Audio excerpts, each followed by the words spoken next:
Hi, I'm Pat Weaver. I'm here to show you how to mix beautiful grays today on the snippet. And I'm just going to use a 3-color palette. I'm using American Journey paint.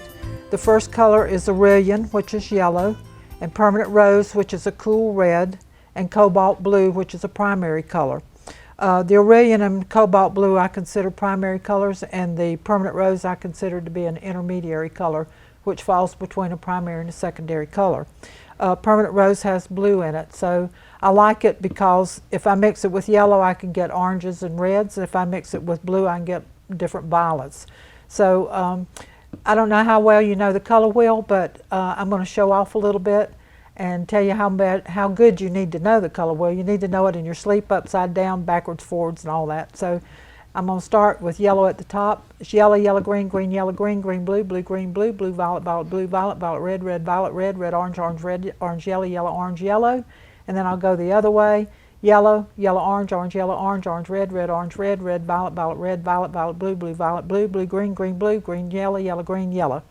So wonder, can you do it that good? If you don't have to do it that fast, but you need to know it that good, okay? All right, so I'm going to start off with these 3 colors.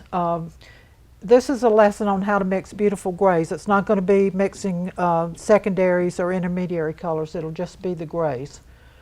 So I'm going to start with Aureolin. And I'm going to make a swatch of this so you can see what it looks like right there. And then Permanent Rose.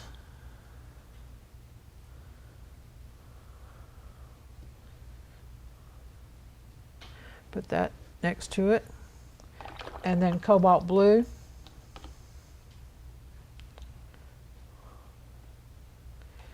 And I'm just putting enough water in this to get it to work on the paper because I want it to look pretty much like they come out of the tube, not diluted way down with lots of water and weakening the paint. Okay, what I'm going to do now, I'm going to take all these colors and mix them together. And I've got the blue and the red and the yellow all mixed together. And when I do that, it produces gray.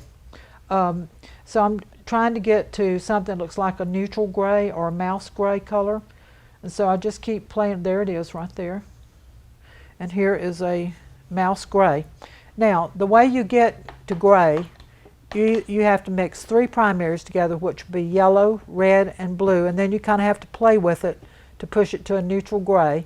Another way to get to gray is to use 2 complements, which would be like yellow and violet, or red and green, or orange and blue.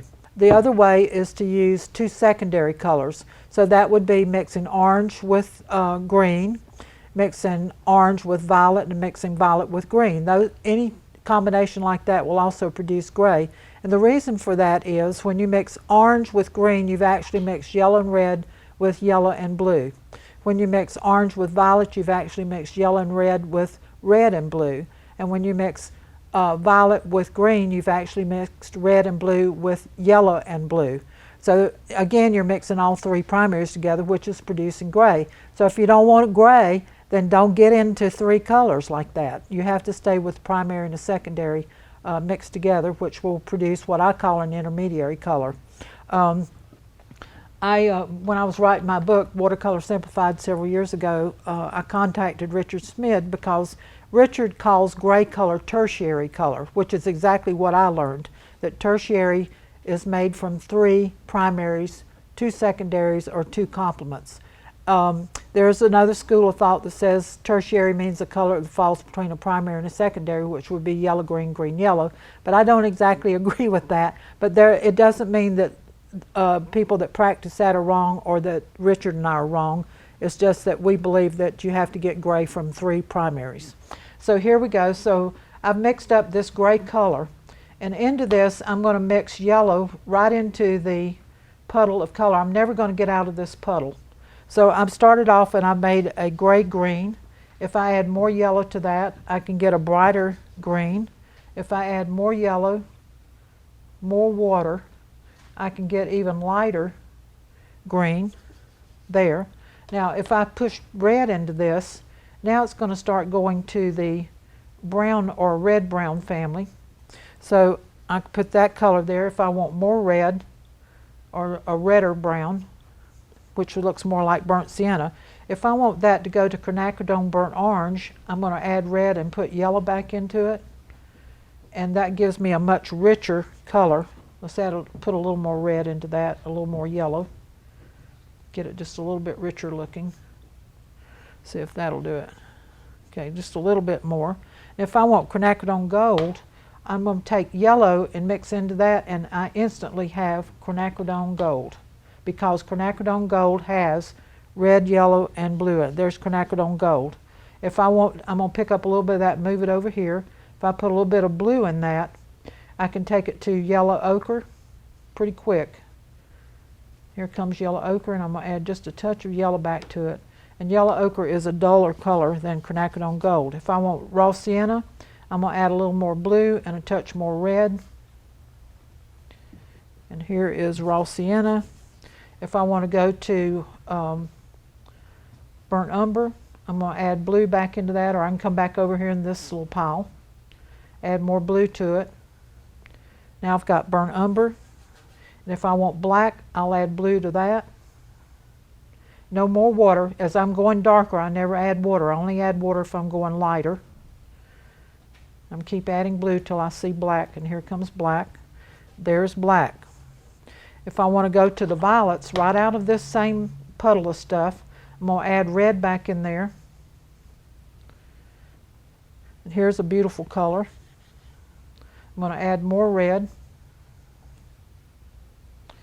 And I've got this beautiful color. It's a little bit lighter, but not too much. So let's see if we can push it a little lighter. I'm going to add water because I'm going lighter. That looks about the same. So let's put some yellow in that and see what we get. There's a nice color, a little bit different from these down here. If I want to push that to the violet side, then I'm going to wipe just a little bit of that back. Put blue into that. Now I'm pushing to the violet side.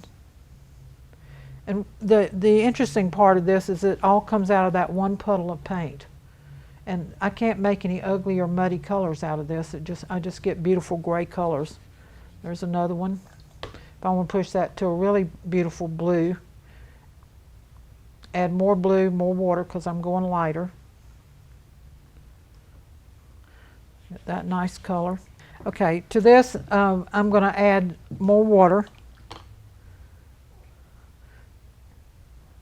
I'm going to get a very soft kind of pretty color like that.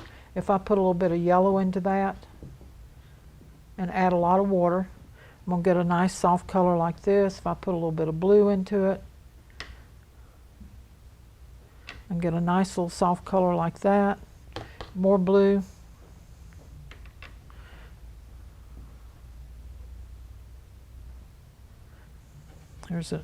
That looks very similar to that, so let's make it a little bit bluer than that. There. So you can see this is just a little bit of what I can do with this. I'm using a quarter sheet of paper, so it's not big enough to do what I can actually accomplish with this. But I pretty much have gone all the way around the color wheel. I've got greens and I've got violets, I've got yellows and oranges and browns, and I've got black. So pretty much everything that I need is right here on this piece of paper. And I can actually paint, I can make most any color. What I would do here though, if I went on a plein air painting outdoors, I'd take that yellow, this red, and that blue, and I would also take phthalo blue. And with those four color combinations, I can make just about anything I wanted to make outside working, and I wouldn't have to tote a whole lot of paints with me. Now I have a lot of different colors, but what I do is I switch my palettes off. You know, I'll change colors. You can substitute any yellow, any red, any blue. The exception to that is if you put vermilion here instead of a cool red, you will never get any violets. You'll just get browns, not violets. So I hope you've enjoyed this little quick lesson about mixing color, and I encourage you to try that with just 3 colors and enjoy it, and I'll see you on the next go. Thank you.